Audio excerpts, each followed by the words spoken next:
So thanks for coming to have this conversation. We are not going to be making any decisions this morning, but it's an opportunity for you to ask questions, have comments, concerns, suggestions.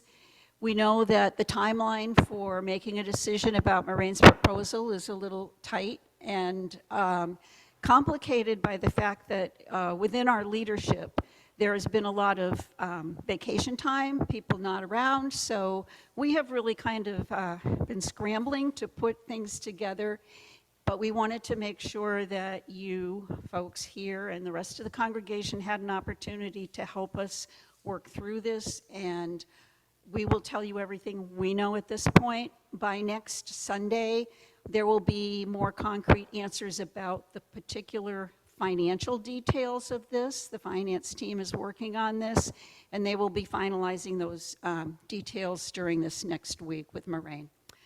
So there are a couple of things I wanted to just talk about before we get into that discussion, and it's because there are so many things going on at once. The surveys, as you know, they're done. The pastoral relations team is working with the surveys right now. They're fully collated. Now they're moving into the next step, which is categorizing them. So I just wanted to update you so that you know that those are still in process. We had 73 returns, which is a phenomenal amount from this church. And if there's one thing we can take away from that is that people are engaged, people care, and they want to be heard.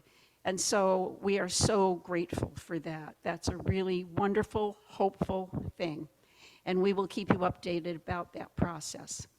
The other thing that I wanted to let you know, whether you may be aware of this, but update you even if you are aware of it, that some of us met with the conference pastor, Marisa Laviola, as well as a member of the Oxford Association for a situational support consult. This is done when churches are in a time of transition, possibly a time of conflict, a time of challenge. And so Marraine and a few members of the leadership met with her. The way the consult works is that they spend an hour with the pastor, they spend an hour with the leadership team that's there, and then spend an hour all together. Then they follow that up with a report to us with their reflections on our discussions. So we have that report. The report came to us, was it the same day as the proposal? I think Marraine's proposal came to the moderator team on the same day that the report came in.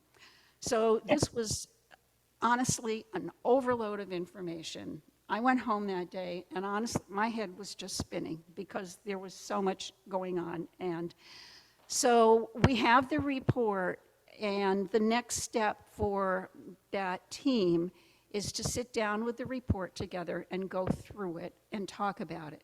Because of this period of time of vacations, and Marraine has a vacation coming up, I've been sort of on vacation, Donna's been away, she was part of that team. We're looking at, I think it's the 31st of the month as a time when we can actually sit down with the report together and go through it. These things, the survey and the consultation and the finances, are all part of our visioning as we move forward. They're all important parts of our discernment. And so before we get into this discussion, I just wanted to give you a brief update about where those things stand and how it's part of our plan to pull all of these things together and see how they work in a spirit of hope and faith as who we are going to be as a church moving forward. Also, I wanted to remind everyone that except for a very few occasions when there is something extremely sensitive or confidential that comes up, our church council meetings are open to everyone. So if you want to just come and sit, if you want to come and offer suggestions or comments, or hear what's going on, you're welcome to do that. General membership will not vote at council meetings. Council members vote at council meetings. But in a spirit of transparency, I want to keep reminding people that these council meetings are open. There are not secret meetings where big decisions are being made. As I said, occasionally we have a closed meeting when we have to consider something. So we had a closed meeting right after Marraine's proposal. The reason for that is that we wanted to make sure that we were all being particularly clear and sensitive and in community together as to how we communicated that to the congregation. That was the reason that meeting was closed. But generally speaking, our meetings are open, and we would invite you to come, and we welcome your perspectives. We rely on that, and so thank you. Our meetings are generally the second Tuesdays of the month at 6 o'clock. But you can find out, usually in the bulletin, it'll list meetings, or at the church office. Occasionally we make changes, such as we did, I think, this month, because of people's schedules. So next Sunday, the 20th, that will be a meeting to actually vote on the proposal moving forward. I hope that there will be a quorum. The other thing I wanted to just mention, and Marraine already mentioned it once, is that next Sunday night we're having a potluck supper. It's so important for us to also gather in community and fellowship and joy and break bread together, not around any particular agenda. We have a lot going on. We have a lot of work, and some of it is challenging, and I think it's wonderful for us to also just be together in the spirit of community. So next Sunday night, please join us for that. Marraine, do you? How do we want to do questions and answers? Would you like to? Sure. Okay.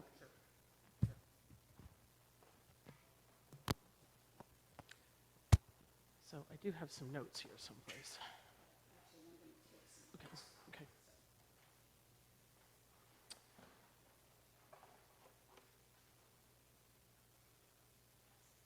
So as you know, we have been operating at a deficit budget for a number of years, maybe as long as I've been here, and maybe more than that.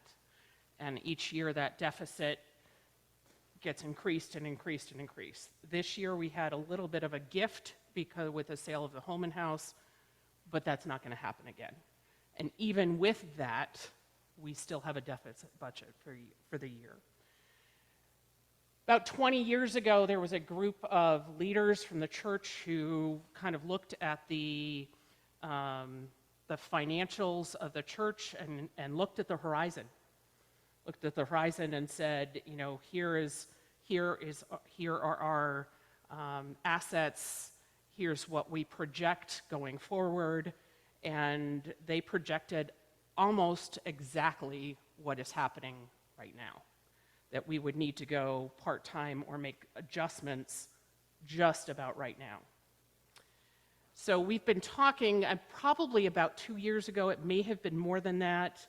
It was a very informal conversation in the Matthew room after church. I can't even remember how it started, but wound up talking about the financial sustainability of the church. It wasn't a set meeting, it was an impromptu conversation after worship. But there was some real truth-telling at this moment. And one of the things that I shared at that point was that I have been through this process before. The last church that I served had a similar process and wound up voting to go 3/4 time in my last year there. Now, my hope has been, since we started having those discussions, to walk with you as much as possible, to have some truth-telling and honesty as much as possible. And that's where we are. Last last February when I left for sabbatical, we had kind of a good faith agreement that even as you talked about financial sustainability while I was away, that you would keep me at full time until a year after I got back from sabbatical. Now, that is all well and good,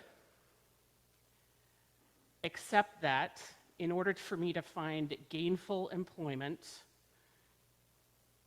3 months is not necessarily a whole lot of time. That we would have made that decision in February and put it into play in May. So during sabbatical, I did investigation. So, when you're looking for jobs, your career coach or whoever else tells you you need to talk to your neighbors and your parents' friends and ask them questions about what they do and how that works, et cetera, et cetera.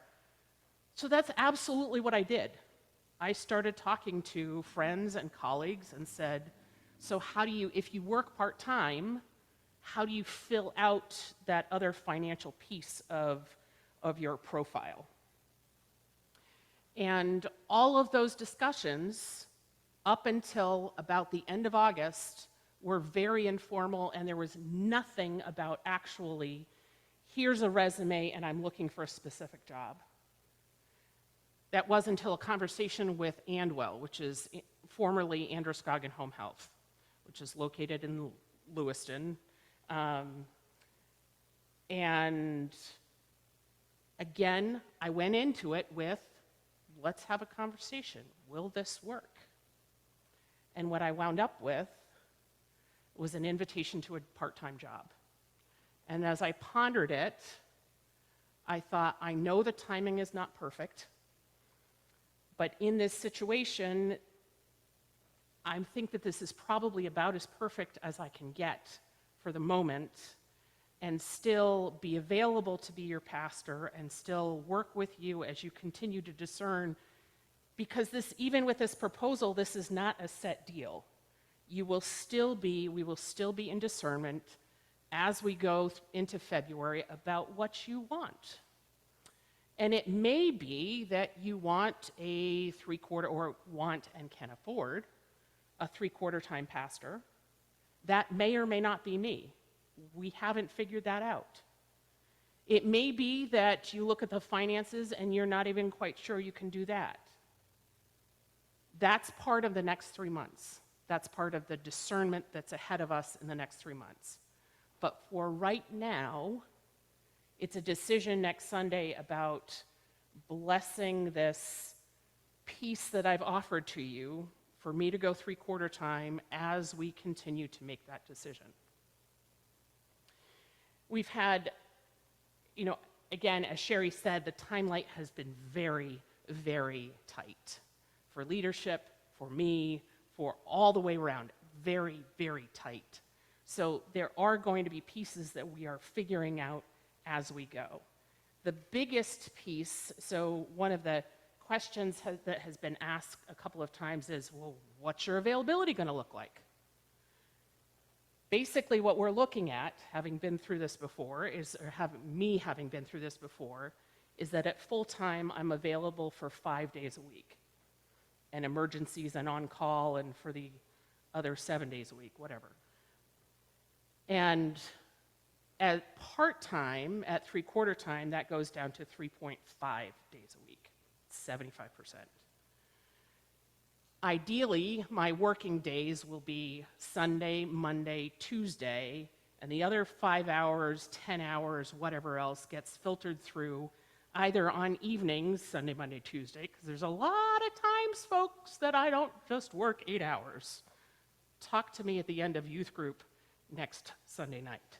And so that I will be available Sunday, Monday, Tuesday. Wednesday's kind of a buffer. I'll be available for emergency. Those other times, my availability for meetings is basically Sunday, Monday, Tuesday. Wednesday, if absolutely necessary, but check with me first. And Wednesday nights, so one of the other conversations has been, what about Advent and Advent Vespers? I will make the adjustment to be available Wednesday night for Vespers and adjust accordingly. One of the things that I try to do at full time for my own mental, physical, spiritual, whatever health is I try to limit my evening engagements to 3. Going down to part-time, I'm aiming for 2.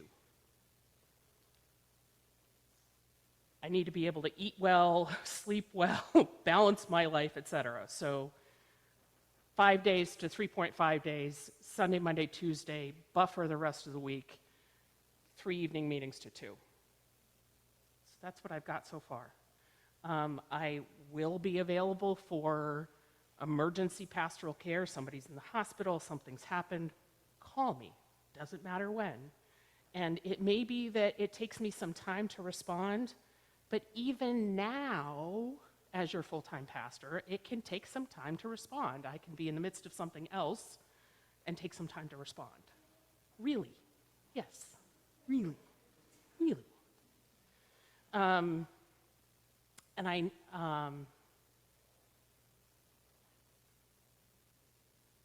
so I just want you to know that this is a hard thing for me too.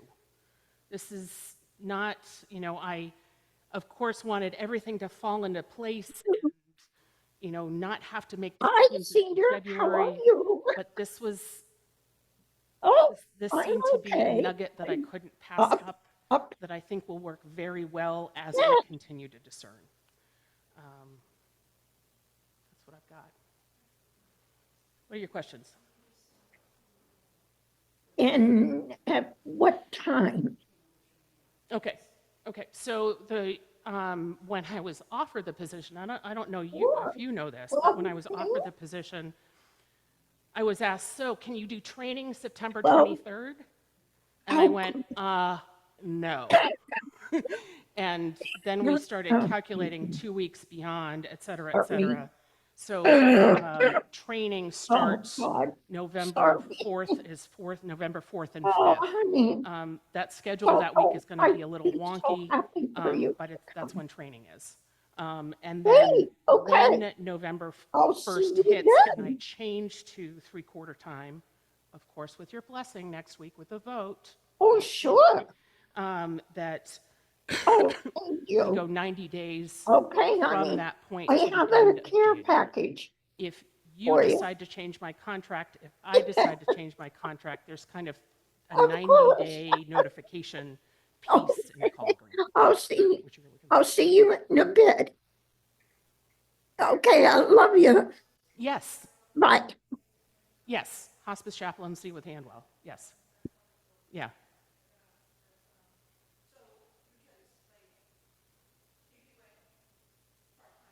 Mm-hmm. Mm-hmm. Mm-hmm.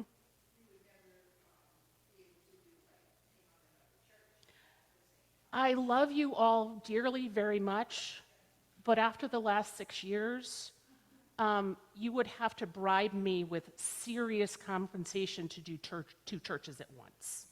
That is something that I want to avoid at all costs. Right? Right? Yeah. No, not interested. Yeah. Right. Right. Right. And far more flexibility than I'd have if I were doing a second church, even if I had desire and no. And the new Methodist minister is doing 3 churches. God bless her. And that's why the former minister left to Right. go to Manchester, New Hampshire to do 1 church. Yeah. Yeah. Nope.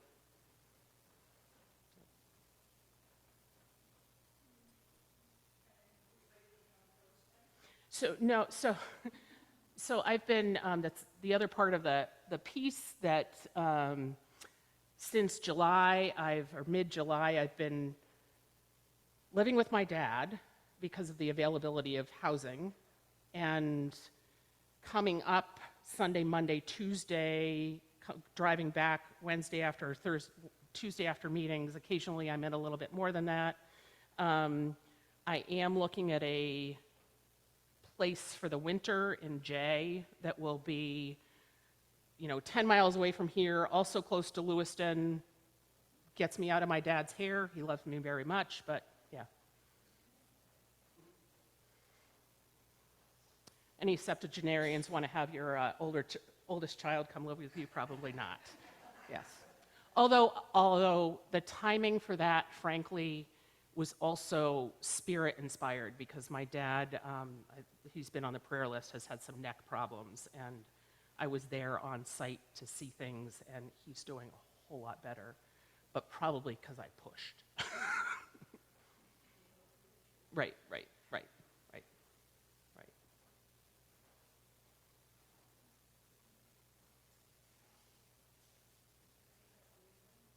I think it is. I know it's tough, and I did talk about that lament piece, that sadness piece. It is a bit of an existential crisis for the church to say, okay, we go from full-time to part-time, and there's grief in that, and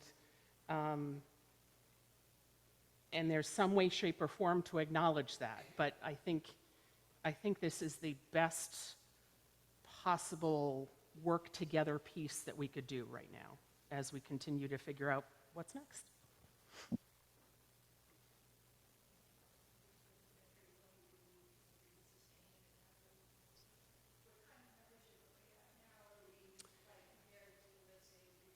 So we're about at 110. I think we were about 140 when I came. And we've lost people to moving and COVID, and who didn't come back after COVID. And one of the populations that I've been pretty concerned about is our LGBTQ membership. But if you go down the list of people who are in that category, it's moves and life changes, and there have been a couple we've lost because of some conflict, but that's kind of a microcosm of the rest of the church. Moves, life changes, COVID, yeah.